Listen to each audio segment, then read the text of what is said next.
Does size matter in surfing, sir? Not really. Siguro kapag sobrang laki ng alon, medyo mas advantage yung mga sobrang tatangkad na tao. Pero kung saktuhan lang yung alon, mas advantage naman yung mga maliliit kasi mas magaan. Eh, yung height ko, sir, saktuhan din lang. Sakto lang. Ano po yung mga awards na nakuha ni Sir Rogelio, sir? Yung pinakaunang international award ko is first time ko lumabas ng bansa, 13 years old ako, nag-champion ako sa Malaysia. Tapos yun, yung pinaka-best result ko sa buong career ko is number 4 sa world. And then, last year, nag-bronze medal kami, Team Philippines, sa ISA World Longboard Championships. Tapos nag-bronze medal din ako sa individual.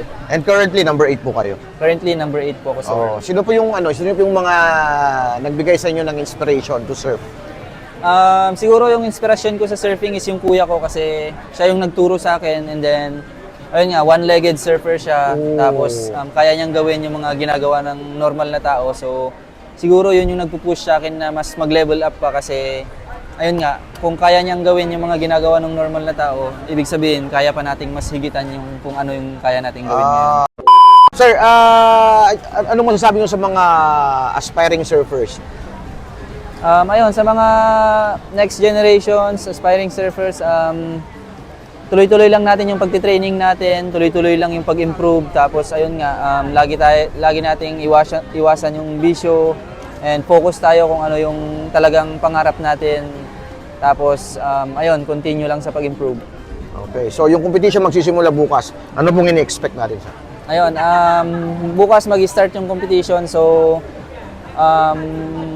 expect natin na magkakaroon ng magandang battle, especially sa mga local surfers natin dito. Yun, sana maipakita nila yung kung ano talaga yung laro nila, and sana maka-advance ng tuloy-tuloy yung mga Pinoy, and hopefully isang Pinoy yung mag-champion dito para magkaroon pa ng mga Pinoy sa World Tour. Sa competition ngayon, sir, sino pinaka-threat po sa inyo? Para sa akin, yung pinakamahirap na kalaban dito sa Pinoy is si Ben Skinner. Siyempre, isa siya sa mga pinakamagagaling sa world. Parang 13 times European champion yata siya. Tapos, ayun, si Tony Silvani from USA, and marami pang iba na sobrang gagaling talaga.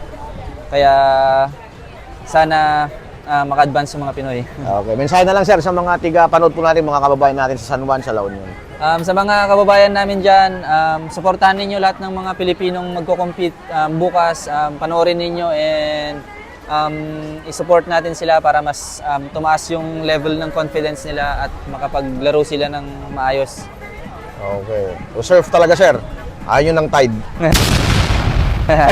Sir, thank you. Thank you. Thank you. Thank you.